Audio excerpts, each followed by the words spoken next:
Hello people, this is SelfTuts and welcome to my brand new series on Kafka for beginners, and in this video we will understand what is Kafka and why Kafka is important these days.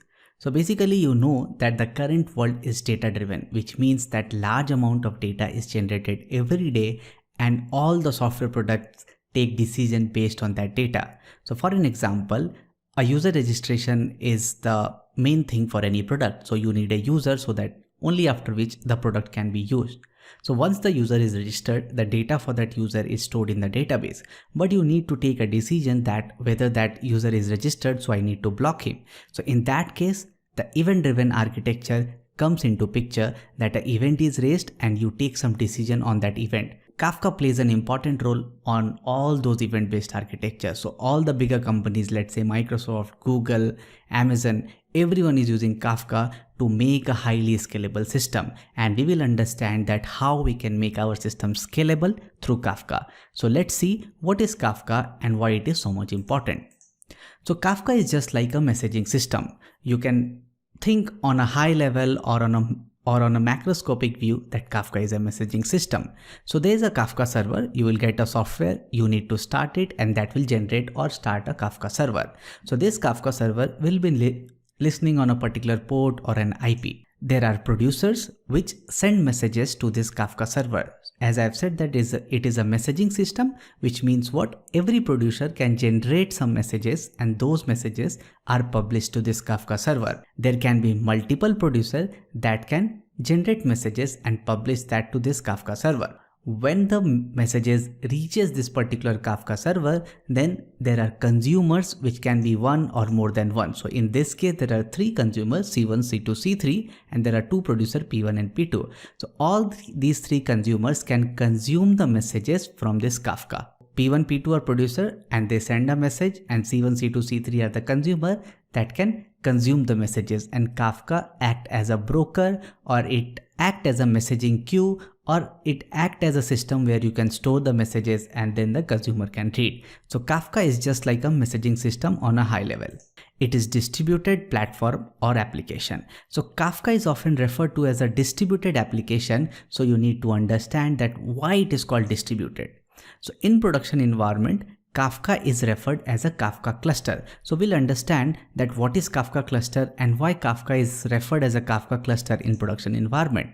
A cluster is made up of more than one Kafka server. So here in the picture you can see there is one Kafka server. So it is not called a cluster because there is only one server. But when you make up a whole environment or a whole setup where more than one Kafka server is there, then that is called as a Kafka cluster.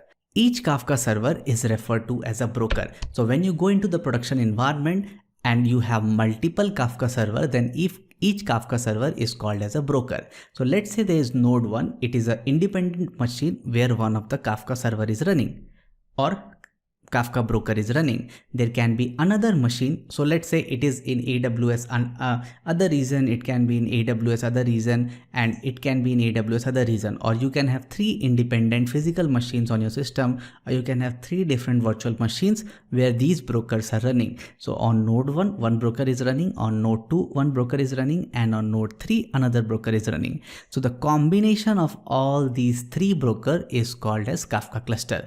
That's why it is called distributed, because your data is distributed all over the network. It is not present only on a single machine. So as the Kafka cluster says, you can have multiple nodes. So there are three nodes, node 1, node 2, and node 3. So all these three make up the Kafka cluster, and that's why Kafka is called as a distributed platform or distributed application. Since it is distributed, so we'll get to know that what are the benefits of making Kafka a distributed platform or distributed application.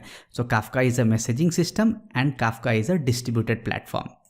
Now, Kafka is fault tolerant. So these days, the system needs to be fault tolerant so that it can work efficiently. So what is the meaning of fault tolerant?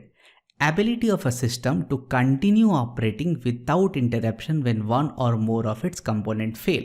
So let's say you are having a system which constitutes of more than one component, and even though one of the component is down or it crashed, but your end user should not experience any glitch or any failure.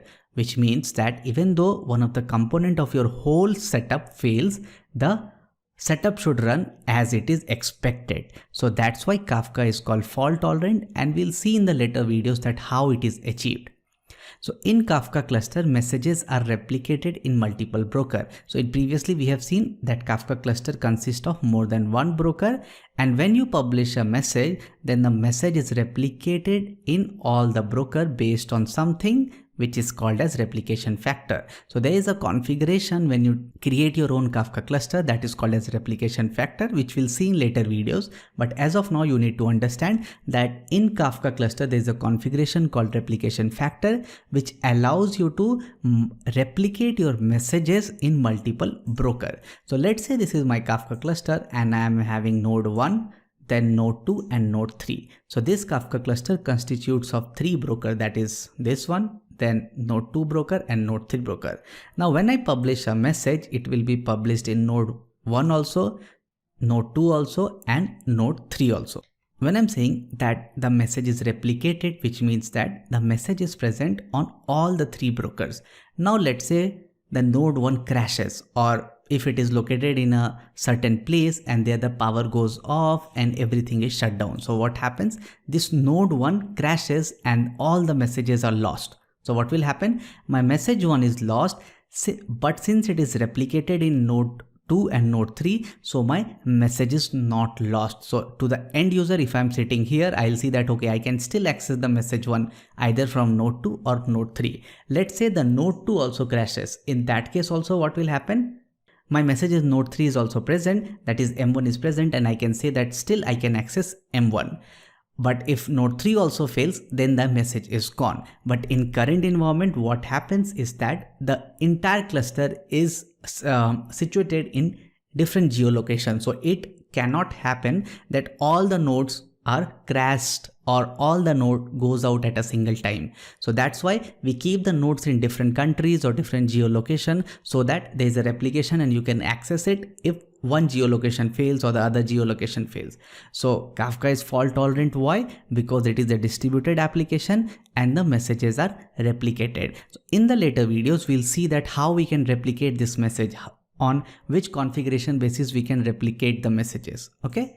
Now Kafka is a scalable system, which means what? You can scale the Kafka system based on the load requirement. So let's say today you have 1 million users, then your Kafka system is running fine. But let's say the number of users rises to 10 million or 50 million. Then also you can easily scale your system or scale your Kafka cluster. That's why Kafka is called scalable. Now, how you can make this system scalable? You can add new brokers anytime. So you can have new brokers, that is, let's say node 1, node 2, node 3 is there and the load increases. Then you can just add a new node and then your system will become scalable.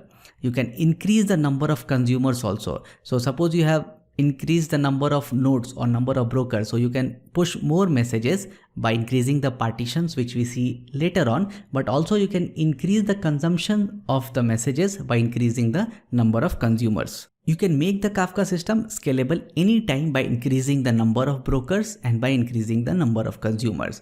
So this shows that how important is Kafka, that you can scale it easily. You have a fault tolerant system.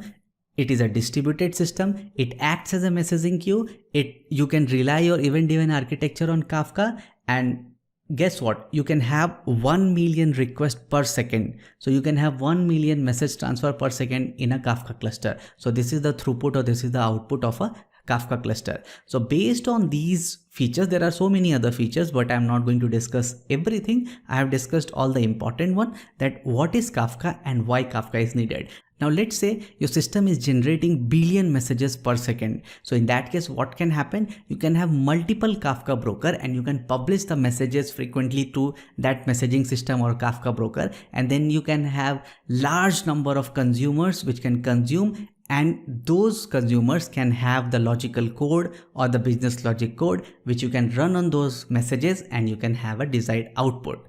So in today's world, this event-driven architecture is very much important, and most of the systems are designed on this event-driven architecture. And in event-driven architecture, you will need a messaging system. So you can have, means in the market there are multiple messaging system, but Kafka these days is the most important one because of all these features which I have explained you.